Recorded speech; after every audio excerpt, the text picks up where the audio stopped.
Boa noite, está no ar o Cidadania e Atitude.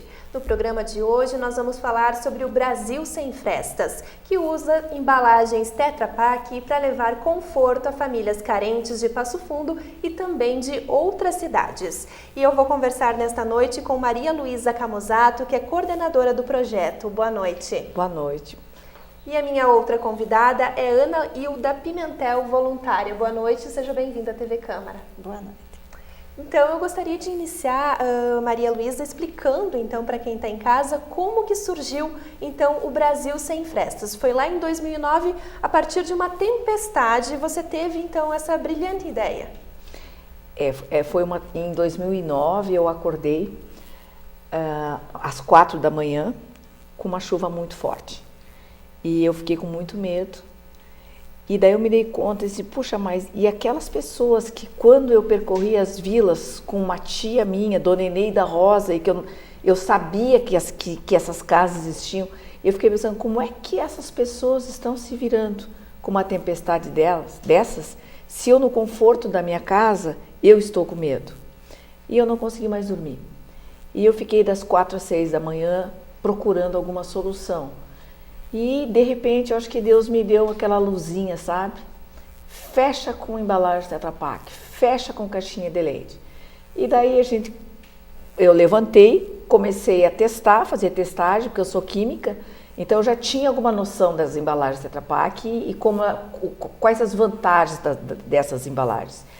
E comecei a procurar um grupo, demorei 1 ano procurando um grupo, e achei esse grupo, e nesse grupo encontrei a Ana e o pessoal que ela liderava também, lá na Leão 13, e começamos desde ali a montar e fazer nossos testes. No começo nós colocávamos as caixinhas, embalagens por embalagem, e daí a coisa foi evoluindo e hoje nós estamos com as chapas e embalagens Tetra Pak para aplicação. E Ana, para você, então, como é que foi iniciar e passar a integrar, então, esse projeto? Você era comerciante, é sua profissão, mas já tinha um envolvimento social aí na comunidade? Sim, eu fazia parte de um grupo onde a gente arrecadava donativos, doações para distribuir. E também nós confeccionava roupas com retalhos para distribuir para os menos favorecidos.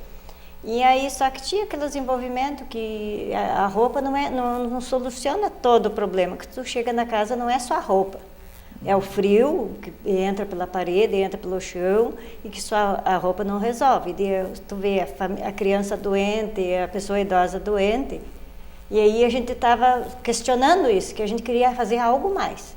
E aí surgiu a ideia da Maria Luísa e nós abraçamos e estamos aí até hoje. Maria Luísa, a gente pegou então uma caixinha aqui para fazer um modelo, né, para dar uma ideia, então, claro, a embalagem já está aberta, mas para se ter uma ideia, então, do material que vocês utilizam para fechar essas casas. Mas explica pra gente, então, os benefícios desse material, do que ele é composto e por que, então, utilizar ele? Bom, a ideia de utilizar eles, primeiro assim, ó, se ele protege o alimento, como é que não vai proteger o ser humano, tá? E eu sabia que essa caixinha aqui, ela tem 6 camadas. Se você olhar aqui, antes dessa parte prateada, que é o alumínio, antes nós temos 2 camadas de plástico, polietileno, depois vem o alumínio, outra camada de plástico, o papelão com a impressão e outra camada de plástico. Então, na realidade, nós temos 4 camadas de plástico, sendo que 3 são externas, então a água da chuva não entra. E uma é interna, né? Então o alumínio está protegido por 3 camadas de plástico e o papelão por 2 camadas de plástico. Então há uma proteção do alumínio, há uma proteção do papelão. E o que o plástico faz? O plástico impede a entrada da água da chuva. Então, quanto a isso, não teria problema. Mas assim, ó, vou deixar aquecida a casa? Vou. Por quê? Porque aqui tem o alumínio. O alumínio é um excelente isolante térmico. O que significa ser isolante térmico? É que ele reflete calor. Então, o que acontece? No inverno, o alumínio reflete o calor para dentro de casa. Por quê? Dentro da casa tem o fogão, tem as pessoas que refletem calor, né, dos seus corpos, eles vêm, encontram a chapa, batem no alumínio, reflete para dentro de casa. A casa fica aquecida. No verão, o que acontece? O calor está fora de casa. Então, a gente coloca essas chapas na parede. O calor de fora vem, bate na parede de madeira, encontra o alumínio e ele volta para fora de casa. Então, o que acontece? A temperatura interna fica mais fresquinha. E nós sempre recomendamos em casas com pouca ventilação ou em lugares quentes, porque o nosso projeto você pode... Por que é Brasil Sem Frestas? Porque pode aplicar em qualquer lugar do Brasil e do mundo. Né? Porque em lugares quentes também é possível fazer a mesma coisa. Você pode isolar as paredes do calor, mas você necessariamente tem que fazer onde tem pouca ventilação, a casa é pequena e é muito quente, revestir o forro também. Do mesmo sistema. Bota o alumínio assim, no teto e nas paredes. A casa fica térmica. E colocando no teto, o calor que bate na embalagem, ele reflete 95% desse calor. Então a temperatura dentro de casa chega a baixar até 8 graus. Então, quer dizer, você tem uma casa térmica. Mais as das laterais que estão mandando embora, mais a de cima que está mandando embora, aqui dentro fica muito agradável. E no inverno, com o fogãozinho ligado, nós já fomos em casas maravilhosas, onde o fogão estava ligado. Nossa, parece que o ar-condicionado está ligado dentro da casa. É fantástico. É uma matéria-prima assim, de primeira. E infelizmente a gente bota fora. Isso que eu ia perguntar então para a Ana, né, que já tem esse trabalho social então realizando junto contigo e também através da Leão 13, como já foi dito, mas os dois viés importantes então que se tem então nesse projeto, que além de ajudar as famílias carentes é colaborar aí com o meio ambiente, porque todo esse material aqui ele ia parar no lixo, né? Muitas vezes não se consegue separar mesmo na reciclagem tudo. E aí vai, então assim, nesse sentido é aproveitado 100%. A não ser que as pessoas não queiram colaborar, porque é um material excelente. Então as pessoas, né, limpando, lavando bem direitinho ela, abrindo ou não abrindo, o importante é só lavar e nos entregar, que é bem aproveitado. E como que é feita a escolha, então, das residências que vão receber, então, a gente sabe que Passo Fundo tem várias ocupações, né, e que muitas dessas ocupações são casinhas construídas com resto, né, sobras de materiais da construção civil, então, justamente por isso o projeto, para torná-las mais agradáveis, mais confortáveis, então, essas casas. Não existe uma seleção, existe quem quiser, a gente está aí à disposição a qualquer hora, a qualquer dia, a qualquer hora. Geralmente o pessoal ele é indicado pelas SENCAS também, né, pela secretaria, agentes de saúde, ou você vai num bairro fazer, o vizinho vê e quer. É impressionante, quando nós temos uma casa num bairro, é uma enxurrada de pedido. Tanto que nós fomos em Porto Alegre, fizemos uma casa lá na Ilha dos Marinheiros, nós nem tínhamos terminado e já tinham 5 que queriam. Porque realmente você não tem que gastar com material. O pouco dinheiro que você ganha, você pode utilizar em outras coisas, como principalmente alimentação, educação, e não em reforma de casa. Isso aqui soluciona, então aumenta a renda indireta da família. E Ana, qual é o processo, eu vou pegar aqui a chapa, mas como que funciona o processo então de construção dessa chapa, que a gente tem uma caixinha, mas vocês vão juntando elas, né? Isso, o ideal é que a gente nunca pede para que o pessoal abra assim, porque às vezes quem não tem a formação vai abrir errado, vai tirar essa verada ou tirar esta e vai danificar a chapa.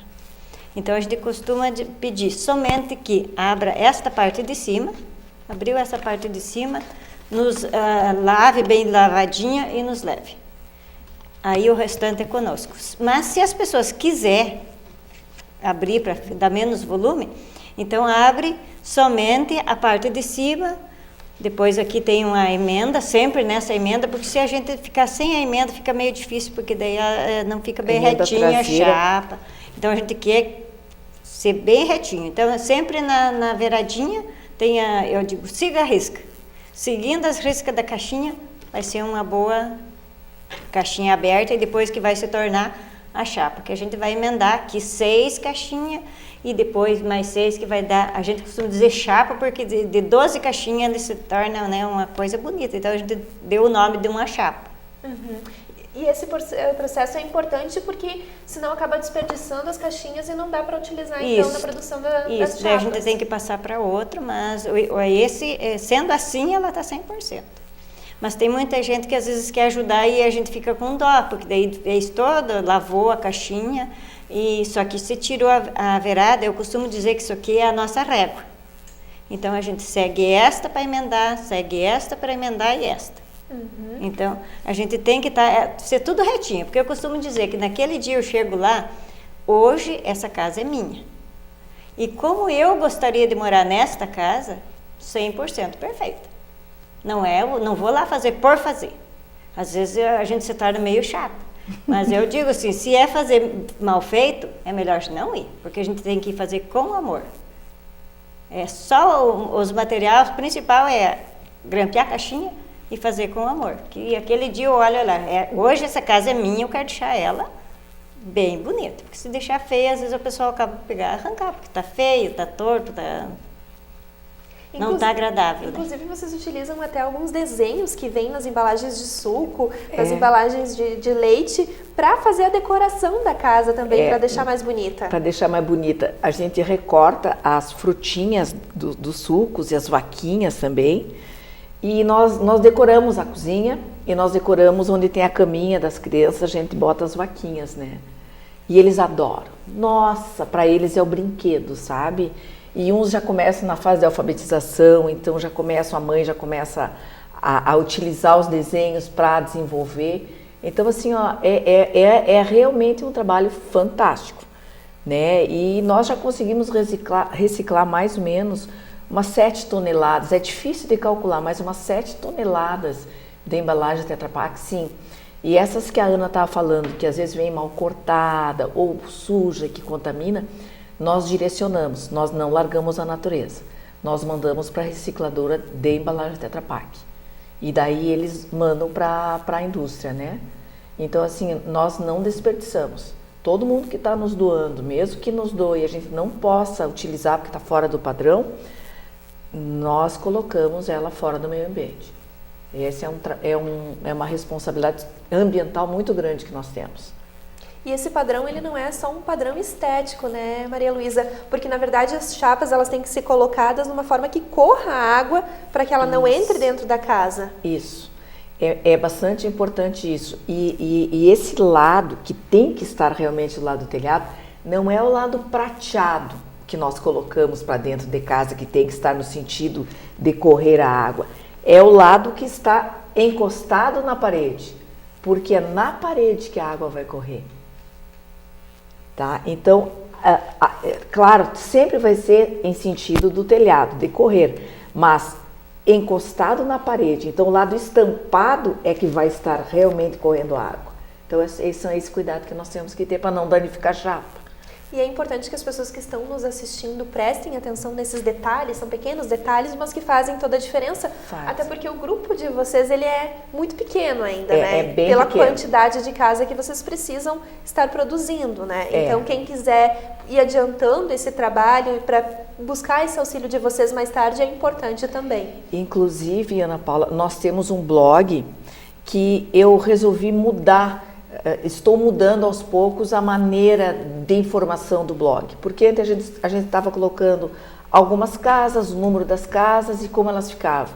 E agora estou tentando formar um blog mais orientativo, né, de como realmente se faz a chapa, como se corta, como se coloca, né? Por quê? Porque em outras cidades já estão nos procurando, já existe o nosso projeto em outras cidades, que é o nosso objetivo, passar a nossa ideia adiante, né, para que mais pessoas sejam favorecidas. Então, eu estou mudando a estrutura do blog. Tá certo que eu não tenho muito tempo, até se alguém quiser nos ajudar, nós aceitamos, né?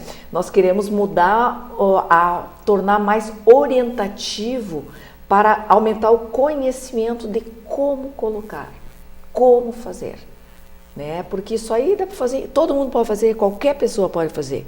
E qualquer pessoa pode ajudar outra, né? E qualquer pessoa dentro da sua casa pode fazer. É só saber que tem um buraco na tua casa, que tem uma fresta, teu filho está passando frio, bota uma caixinha de leite lá. Vai botando, vai tapando as frestas, vai dando saúde para o teu filho. É isso que a gente quer. Então eu peço licença então para a gente fazer um rápido intervalo, mas em seguida nós estamos de volta com o programa Cidadania e Atitude, que nesta noite destaca o trabalho do projeto Brasil Sem Frestas.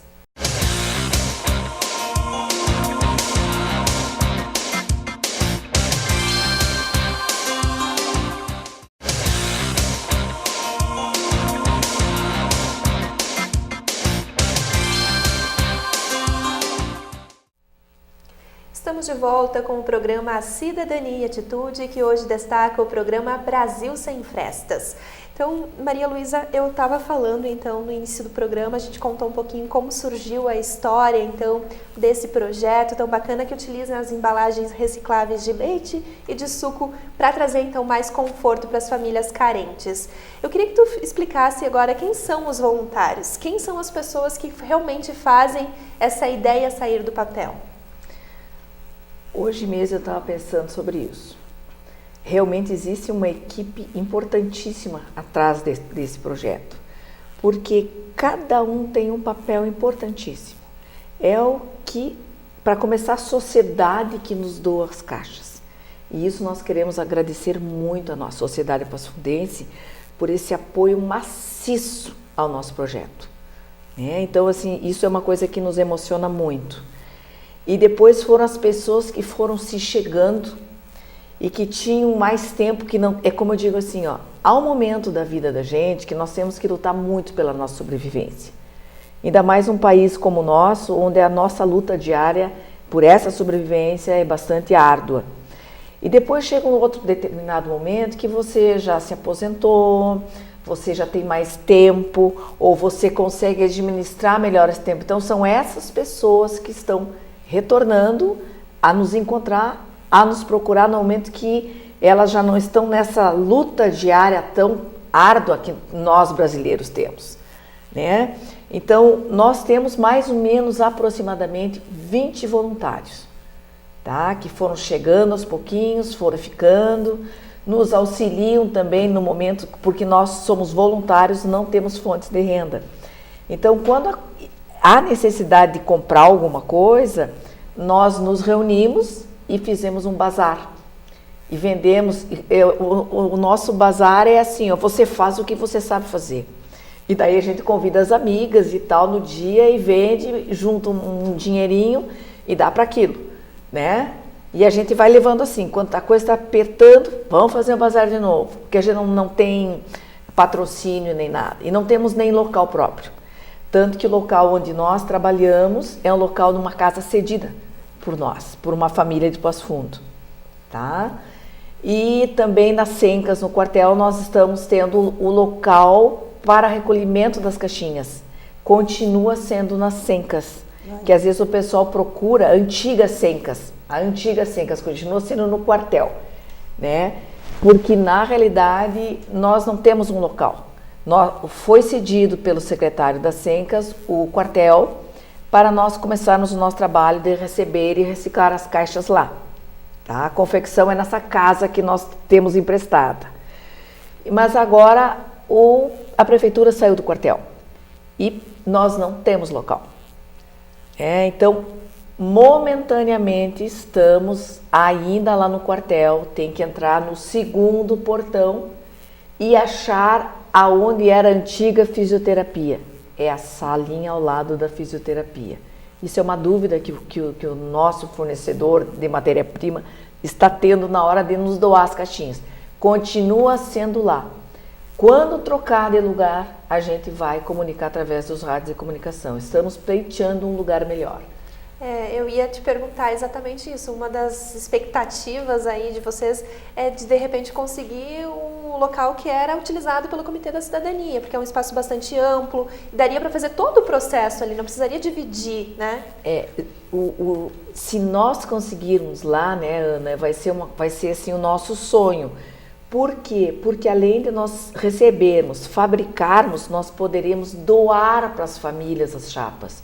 Elas não vão ficar esperando só por nós, que nós temos só um carro, 5 pessoas que colocam.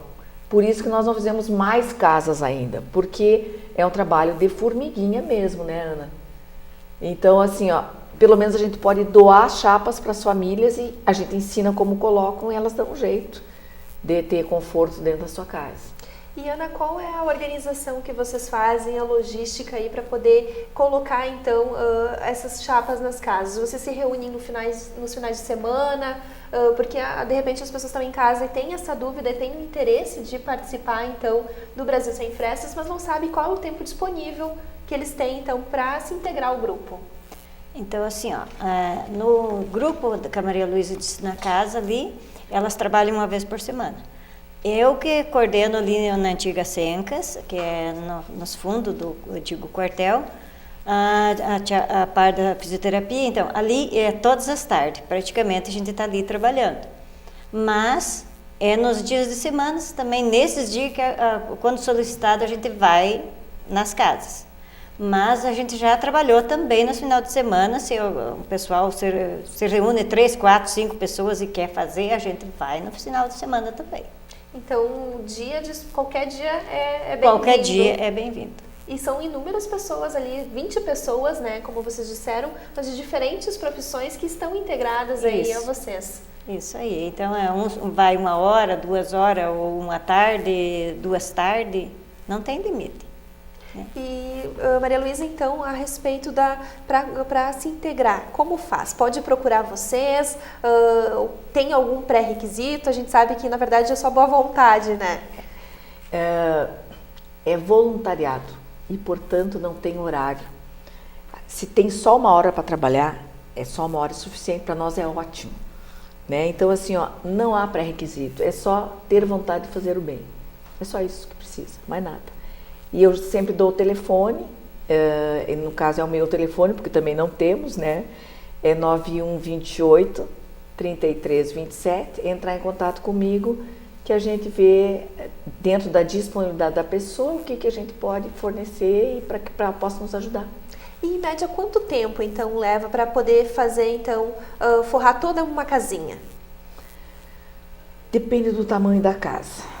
Como nós somos em 5 colocadores, às vezes nós demoramos 1 tarde, geralmente 1 tarde.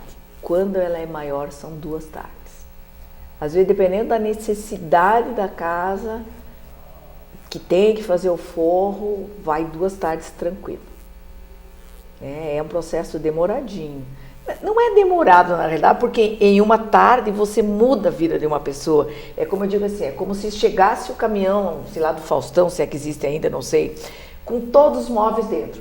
A casa fica bonita, fica clara, fica prateada, fica limpa, né? Você não gasta tanta energia mais, nem aquecedor, não usa mais tanto, nem tanta lenha, nem tanta luz. Então, assim, ó, há um ganho econômico para quem recebe esse revestimento. Né? E o ganho social é a saúde, através do aumento do conforto térmico. Né? Então, a gente demora, eu digo assim, eu e a Ana falamos, puxa, em 1 tarde nós mudamos a vida dessa pessoa, dessa família. Daí quando a gente está indo para casa, né, assim, mais uma, e às vezes naquela noite chove ou fez frio, daí você dorme assim, ó, essa família está dormindo bem, sabe? Isso não tem o que pague. E vocês têm uma estimativa aí de cerca de 150 casas que vocês conseguiram fazer desde 2009. Mas esse número, na verdade, ele é muito maior porque vocês no início não estavam contando quantas casinhas vocês estavam fazendo, forrando, né? Mas o interessante também é que vocês voltam, né, nessas casas para ver se as famílias estão vivendo bem ou quanto mudou a realidade delas. No início, a gente não fazia isso, porque era tanta preocupação, era tudo difícil, como eu estava falando, a gente colocava de 1 caixinha, de 2 caixinhas, e depois foi de 3 caixinhas. Só agora que a gente está conseguindo, tem mais gente também, né? Então a gente está conseguindo voltar para rever como que tá, se precisa refazer alguma coisa. Geralmente tu chega lá, modificou, aumentou a casa, melhorou a casa, tu tem algo para fazer, comprou um móvel, tirou aquele velho lá atrás do móvel, não estava colocado, a gente volta a colocar. E a receptividade, então, dessas famílias, com certeza elas ficam muito agradecidas, mas é vocês ali que estão trabalhando que sentem esse carinho. Isso aí. A gente nota pelas crianças, né? Então eu costumo dizer assim que a criança diz assim, agora vou poder tomar banho, que dá para tirar toda a roupa, tomar banho e não passar frio.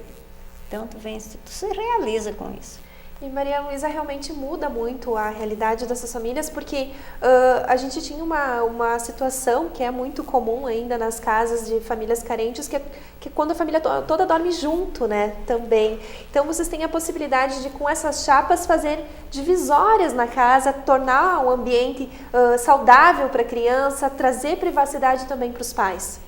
Olha, sempre quando é possível, em função do tamanho da casa, nós tentamos fazer uma divisória.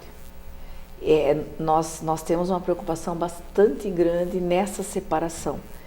Começa ali na base, sabe? Então isso aí é fundamental, né? Você dá essa privacidade para o casal e a privacidade principalmente para os filhos, né? Eu acho que isso assim é fundamental. E nós visitamos agora esses dias, ontem, né? Isso. Lá no bairro Zac, uma família que já faziam 2 anos que nós tínhamos feito a casa, e eles reformaram a casa, eles próprios fizeram uma divisória entre os quartos e eles não mexeram em nada na casa. A casa estava intacta onde nós tínhamos colocado as caixinhas de leite. Chegou a dar uma emoção, porque é muito difícil você chegar numa casa e ela passar por uma reforma e não ter mudado alguma coisa, mexido. Claro que a gente não quer que permaneça para a vida eterna, a gente quer ver o progresso das pessoas. Mas nesse caso nos emocionou, porque o cuidado, o capricho, porque realmente a nossa vida está muito melhor. Então assim, que pessoas que cultivaram, que viram que realmente era bom, porque aumenta a saúde de 4 filhos. Né? A renda da família, o pai estava sem emprego. Entende? Então, assim, numa situação difícil que o país está passando, essa nossa pequena ajuda é muito pequena, mas faz um pouquinho. Maria Luísa, esse projeto também está ganhando uma dimensão muito grande, né? Vocês não imaginavam lá no início que ia ter toda essa divulgação, todo esse comentário em torno do Brasil Sem Frestas. Vocês foram reconhecidos em inúmeras premiações, estão indo para diversas cidades prestar esclarecimentos, explicar como que funciona a confecção das chapas para que se estenda, ou seja, que não fique só em Passo Fundo. Isso, é um objetivo muito grande nosso. Assim, nós somos pequenos, mas nós agilizamos o nosso marketing, né? De que maneira? Passando a ideia através das redes sociais. Eu disse assim, eu estou com 60 anos, eu lembro, quando eu ouvi falar em computador, eu estava na universidade, era o DOS ainda, olha quanto tempo. Né? Eu disse, nunca vou aprender isso aí. Gente, agora me obriguei a aprender, aprendi a fazer blog, Facebook, tudo. Por quê? Por um objetivo social. Então, assim, a rede social está permitindo com que mais pessoas sejam beneficiadas. Né? Então, a gente faz um marketing nesse sentido. Nós já fomos para Santo Ângelo ensinar o pessoal do Lions Universitário, e eles se instalaram lá. Nós já fomos em Porto Alegre, apoiando o Rotary Integração, para colocarem nas ilhas em Porto Alegre. E a ideia deles é fazer um grupo da própria ilha, que esse grupo vai fabricar e vai aplicar. E a gente está indo lá, nós fizemos a primeira casa piloto na Ilha dos Marinheiros, né? E agora vai ser na Ilha das Flores. Então eles estão também se organizando, já estão recolhendo embalagens Tetra Pak e estão iniciando um trabalho, né? E a gente percebe assim que é muita gente querendo ajudar. Isso é a coisa mais legal. E tem muita gente ainda para ser ajudada, né? Com Esse trabalho certeza. não pode parar. Não pode, porque do jeito que está a moradia, e em termos de segurança, nós ficamos às vezes pensando, puxa, não sei se não vai aumentar a quantidade de gente em invasão. E a gente já falou então como que se sentem então as pessoas, né, que são contempladas, que são beneficiadas por esse projeto. Mas e você, Ana? Como que você se sente, então, fazendo parte dessa história, sabendo que está ajudando outras famílias? Olha, eu costumo dizer que não se explica. o jeito que a gente se sente. Porque a gente sai de lá se sente. Não, o cansaço no finalzinho, quando tu parte, tu tá super cansado. Mas quando tu vê que aquela família te agradece e tá bem, aquelas crianças sorrindo, vêm te abraçar, não tem palavras para te agradecer, eles dizem, e você esquece que você cansou, você está pronto para outra. Se tivesse outra casa, eu costumo dizer que se tivesse que começar outro trabalho, eu começaria tudo de novo. Maria Luísa, infelizmente o nosso tempo está chegando ao fim, então antes de encerrar, repetir então o número do seu telefone para quem quiser ajudar de alguma forma então o projeto de vocês, com a doação das caixinhas, de repente com a doação de algum dinheiro até para combustível, porque vocês têm um único carro, né, para poder ir até os bairros e fazer esse trabalho. Então comenta pra gente então a importância, reforça esse compromisso que a sociedade tem com vocês. Olha, eu acho que o principal é um lugar para nós. Isso é o principal porque a gente faz um trabalho social, né? Um lugar que a gente possa realmente vir a ter o contato para poder distribuir essas chapas para a população. Isso vai aumentar enormemente o desenvolvimento do trabalho. Nós nunca pedimos dinheiro, porque nós tentamos não lidar com ele. Nós pedimos grampeadores, grampos, tesouras, tá? Ou se alguém quiser fazer algum artesanato e levar para a gente, para quando a gente fizer o bazar, nós botarmos à venda, porque nós achamos muito delicado, né? E nós já somos voluntários já porque nós acreditamos no potencial que nós, seres humanos, temos de produzir o nosso sustento fazendo bem. Então, quem quiser, que tem um artesanato, quiser nos dar para nós colocar no bazar, para angariar mais fundos, ótimo. Quem quiser nos doar grampeadores, maravilha. Porque chega algum momento que nos falta o grampeador, aquele de estofador. Por quê? Porque em algum momento, e já aconteceu várias vezes, nós damos as chapas e nós temos que deixar o grampeador na casa. E depois a gente retorna para buscar esse grampeador, né? E seria bom ter grampeador a mais, para não ter que estar sempre. Às vezes você dá um grampeador num bairro e lá sai mais 2, 3 casas. E o telefone? 91 28 33 27. Então eu gostaria de agradecer mais uma vez a presença de vocês no nosso programa de hoje. Nós agradecemos muito. Muito. Tá? Nossa, maravilhoso poder Maravilha. falar no assunto. Ok, então e você que está em casa, a gente também agradece a companhia e lhe convida a continuar acompanhando a nossa programação. Uma ótima noite e até a próxima semana.